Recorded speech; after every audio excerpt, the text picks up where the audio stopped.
Murder on the Web, Catfish Gone Wrong. This is the first chapter, The Perfect Profile. Emily Thompson, a typical introvert and senior in high school, lived in the peaceful hamlet of Millfield. She frequently experienced feelings of being an outsider. Her parents were encouraging, but they were also quite busy, so she had to find companionship on the internet. When she was scrolling through her social media accounts one evening, she noticed that a handsome and seemingly perfect boy called Alex Parker had sent her a friend request. Alex's description portrayed him as an interesting and charming musician who was 18 years old and had an adventurous personality. Concerts, hiking expeditions, and beach bonfires were just some of the activities that were vividly depicted in his photographs.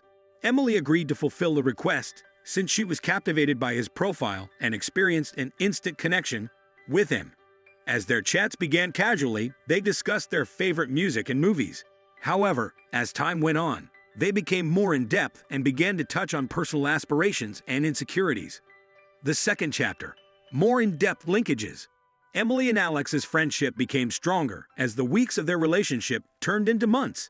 They spent hours upon hours chatting with one another every day, divulging secrets and providing emotional support to one another. Alex seems to have a superior understanding of Emily compared to everyone else. His problems with his parents' divorce and his aspirations to become a professional musician were also topics that he shared with her in personal confidence. Emily, on the other hand, came up to discuss her issues with social anxiety and the sense of isolation she had while attending school. Alex always had an excuse for not meeting in person, even though their relationship was growing stronger. It always felt like something was getting in the way, whether it was his father's sudden illness, a last-minute engagement, or an emergency trip. The friends of Emily, particularly her best friend Sarah, began to develop a growing sense of skepticism over Alex's intentions. Sarah, a young lady who was well-versed in technology and had a strong eye for detail, decided to investigate Alex's internet presence in further depth. The third chapter, Suspicion Emerges. Unsettling revelations were uncovered as a result of Sarah's investigation. She performed a reverse search on Alex's photographs and found that they belonged to a male model named Jason Moore, who resided in a different state. Emily was confronted by Sarah with the proof, and Sarah strongly advised her to cut off any communication with Alex. Emily addressed Alex, who was visibly distraught and perplexed. Alex, when confronted with the situation, revealed that he had lied about his identity but asserted that his love for Emily was real. He fabricated a story about his insecurity, claiming that he feared she would never have spoken to him if she had known his true appearance all along. When Emily was torn between wrath and empathy, she decided to give him another chance, with the hope that the person who was responsible for the lie was worth the risk. In the fourth chapter, The Trap is Set. Things started to alter with Alex's behavior. He developed a more possessive attitude and demanded that he be kept up to date on Emily's location and interactions at all times. If she did not answer right away, he would become agitated and would begin to cut her off from her friends and family. Emily was unable to break away from the relationship she was in because of the emotional investment she had in it. She felt imprisoned in a relationship that was spiraling out of control.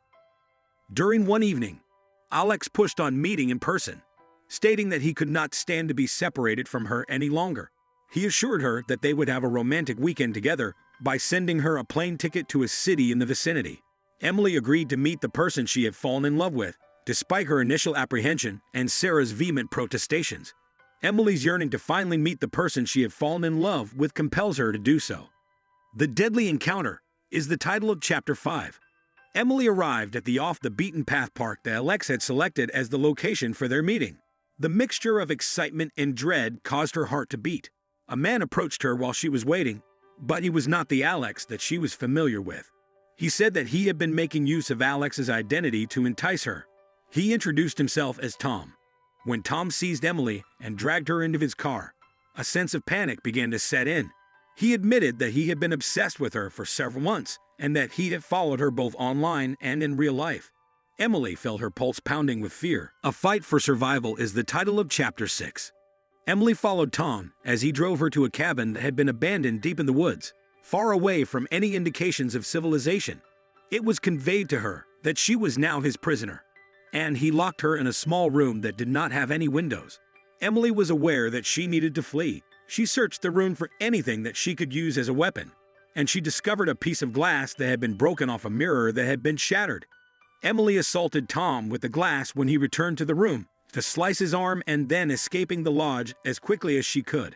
Her skin was scratched by the branches as she rushed through the thick jungle, and the adrenaline that she was experiencing helped her escape.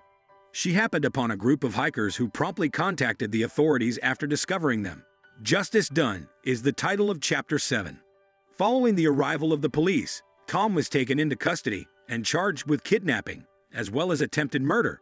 Although she was not in danger, Emily was severely shaken up by the event. She was taught a bitter lesson about the perils of internet connections and the significance of paying attention to her instincts, as well as the advice of others who were concerned about her. Emily started to feel better with the help of her family and friends who were there for her. So that she could begin the process of processing the trauma and regaining her sense of safety, she began visiting a therapist. The anecdote she shared served as a compelling reminder to her group about the possible risks associated with interacting with others online and the significance of maintaining a secure online presence. The epilogue is titled A New Beginning. The life of Emily gradually returned to a state that was more or less normal.